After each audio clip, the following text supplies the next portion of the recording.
Salam sejahtera sampaikan kepada segenap pendengar dimanapun Anda berada. Kiranya Anda semua berada dalam keadaan sehat dan dalam pemeliharaan Tuhan senantiasa. Renungan kali ini mengangkat tema rahasia dibukakan. Bacaan terambil dari Yohanes pasal 6 ayat 35 sampai dengan 48. Saudara-saudara yang kekasih dalam Kristus, Nusantara Indonesia dipercaya memiliki banyak harta karun yang masih tersembunyi. Tidak heran para pemburu mengincar harta karun di Indonesia masih terkubur dalam perut bumi. Salah satu kisah rahasia harta karun adalah kisah di bawah ini.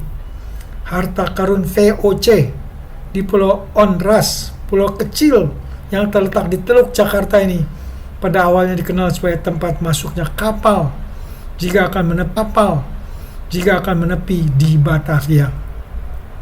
Menurut sumber, sebelum VOC sepenuhnya bangkrut karena korupsi yang dilakukan oleh para pegawainya, ada harta yang disembunyikan di sekitar Jakarta. Lokasinya tidak diketahui. Beberapa sumber mengatakan bahwa harta tersebut disembunyikan di Pulau Onrus.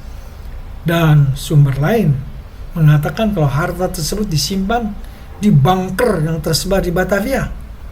Namun hingga saat ini keberadaan harta karun VOC di Pulau Onrus tersebut masih belum. Yohanes 6 ayat 35-48 memaparkan penyingkapan sebuah rahasia harta surgawi. Harta ini sudah tersimpan berabad-abad. Tuhan Yesus datang membukakan rahasia tersebut. Sebelum rahasia itu dibukakan, dalam ayat-ayat sebelumnya memaparkan mengenai peristiwa nyata, yaitu pemberian makan 5.000 orang lebih dengan bermodalkan hanya 5 roti dan 2 ikan. Tentu saja keajaiban ini memukau orang banyak sehingga kemanapun Tuhan Yesus pergi, mereka berbondong-bondong mengikutinya.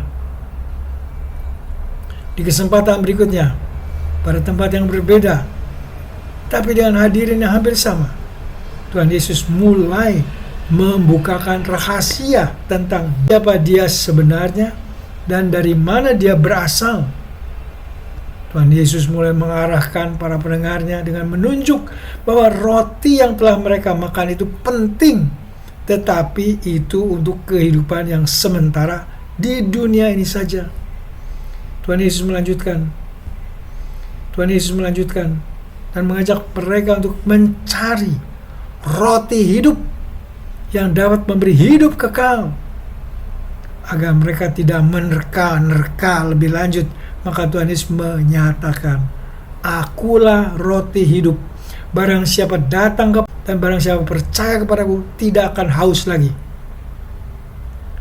Orang zaman Yesus dan orang-orang zaman sekarang ada kemiripan, yaitu kita ini terlalu sibuk dengan cari roti atau cari makan untuk keperluan sehari-hari sehingga kita tidak sempat atau tidak mau memikirkan tentang hidup setelah kematian. Waktu dan tenaga dihabiskan untuk memikirkan makanan roti yang sementara. Orang juga di sana sini berkelahi, saling menipu, dan bahkan tidak sedikit yang membunuh karena mencari makanan yang sementara tadi. Yang lainnya sibuk menimbun makanan duniawi untuk hidup di dunia ini dengan cara mengumpulkan kekayaan sebagai jaminan ada makanan terus. Kalau keadaan demikian, coba berhenti sejenak dan renungkan ucapan Yesus bahwa dirinya adalah roti hidup dan siapa yang percaya kepadanya mendapat hidup kekal. Yohanes 6 ayat 40-47. Bagi yang belum percaya kepada Tuhan Yesus, belum terlambat. Percayalah kepada Tuhan Yesus dan Anda dapat menerima hidup kekal mulai sekarang ini. Ini adalah hidup yang melewati batas-batas kehidupan duniawi yang sementara ini. Bagi kita, Anda dan saya yang sudah percaya, tetaplah setia dalam kepercayaan dan pegang teguh Tuhan Yesus sebagai pemberi hidup sejati, yaitu hidup kekal. Kemudian tiap-tiap hari santaplah firman Tuhan dalam Alkitab sebagai makanan rohani yang menguatkan. Kemudian pada kesempatan lain kita diingatkan dan dimantapkan bahwa tubuh dan darah Tuhan Yesus menjadi makanan rohani dan minuman rohani yang membawa kepada hidup kekal. Rahasia siapa Tuhan Yesus supaya roti hidup telah dibukakan. Ini sebenarnya lebih bernilai dari harta karun manapun. Sangat disayangkan, banyak yang memberi tanggapan secara negatif. Mereka tidak percaya. Tuhan Yesus sendiri mengatakan dalam Yohanes 6 ayat 36, "Tetapi aku telah berkata kepadamu, sesungguh pun kamu telah melihat aku, kamu tidak percaya." Kemudian di ayat 41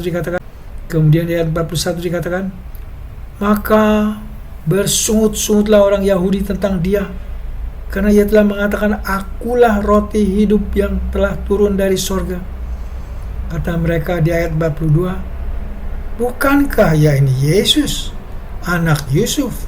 Yang ayat 66 dikatakan, mulai dari waktu itu, banyak murid-muridnya mengundurkan diri dan tidak lagi mengikut dia.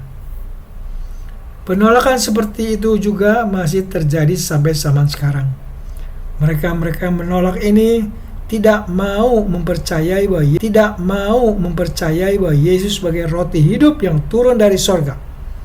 Karena penolakannya, mereka tidak mendapatkan hidup kekal. Dan dengan penolakan itu mereka mendatangkan hukuman neraka kekal atas diri mereka. Sangat disayangkan, mereka ini tidak betul dengan masalah hidup kekal, karena mereka terlalu dan hanya mementingkan mencari roti dunia untuk kepentingan di dunia yang sementara ini saja.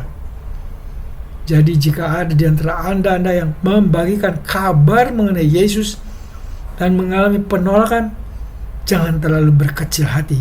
Terjadi di banyak tempat pada masa lalu dan masih akan terjadi terus. Di samping keprihatinan tadi, maka kita pun dapat penghiburan dari firman Tuhan, yaitu bahwa ke-12 murid, kecuali Yudas, ditambah lagi dengan murid-murid lain, mereka menyambut dan percaya kepada Yesus sebagai roti hidup, sehingga mereka mendapatkan hidup kekal. Sepanjang sejarah penginjilan, banyak yang memberi respon positif, yang menyambut dan percaya Tuhan Yesus sebagai roti hidup yang dapat memberi hidup kekal. Termasuk di dalamnya tentu Anda dan saya yang sudah menjadi orang percaya, meninggikan diri karena membuat keputusan untuk percaya. Maka Tuhan Yesus membukakan rahasia lain mengapa kita bisa menjadi orang percaya. Tuhan Yesus dalam hal ini berkata di Yohanes 6 ayat 44, "Tidak ada seorang pun yang dapat datang kepadaku jikalau ia tidak ditarik oleh Bapa yang mengutus aku." Berdasarkan ayat ini dan ayat-ayat lain, rahasia kita menjadi orang percaya adalah karena Allah Bapa sudah memilih kita sebelumnya dan menarik kita untuk menjadi percaya kepada Yesus sang roti hidup. Walaupun sudah dijelaskan di sini ada saja orang Kristen yang kurang dapat menerima pemilihan ini dan dengan angkuh menekankan tentang keputusan iman pribadinya lah yang penting. Iman pribadinya, keputusan yang menentukan, sehingga mau percaya kepada Tuhan. Yang lain dengan rendah hati, mensyukuri dan tidak habis-habisnya akan kasih pemilihan Allah Bapa ini. Dalam hidup sehari-hari banyak kali dan dalam banyak kesempatan orang dengan gampang dan mudah menerima berita hoaks, menerima berita bohong, dan akibatnya mereka tersesat. Kabar bohong juga disebarkan dalam bidang rohani untuk mengurangi peran Tuhan Allah dalam keselamatan kita, atau untuk meninggikan manusia, atau untuk menyesatkan kita manusia. Puji syukur kita lebih dengar-dengaran kepada Roh Kudus, sehingga kita mau mempercayai Tuhan Yesus yang telah membukakan rahasia surgawi. Oleh karenanya kita percaya kepada Tuhan Yesus, roti hidup yang memberi hidup kekal. Berjalanlah terus bersama Tuhan Yesus Santaplah makanan rohani yang berbagai kesempatan, biarlah iman kita diperteguh dengan ambil bagian dalam perjamuan kudus untuk makan tubuh dan minum darah Tuhan Yesus. Kiranya Roh Kudus menolong kita semua. Amin. Mari kita berdoa. Tuhan Allah, Engkau adalah pemelihara kami dengan makanan dan minuman jasmani. Lebih dari itu, Engkau mendatangkan Tuhan Yesus sebagai roti hidup yang dapat memberi hidup kekal. Kiranya pemberian-Mu ini diterima sebanyak mungkin orang dengan percaya kepada Tuhan Yesus Kristus. Allah Bapa, hamba-Mu dalam kesempatan ini mau berdoa untuk para pendengar yang sedang sakit atau dalam pencobaan. Berilah belas kasihan-Mu dan memberi kesembuhan kepada mereka yang memohon kepadamu. Demikian juga beri kemenangan bagi mereka yang dalam pencobaan. Bapa yang baik, dengar dan kabulkan doa ini yang kami panjatkan dalam nama Tuhan Yesus Kristus, Tuhan Juru Selamat kami yang hidup. Amin.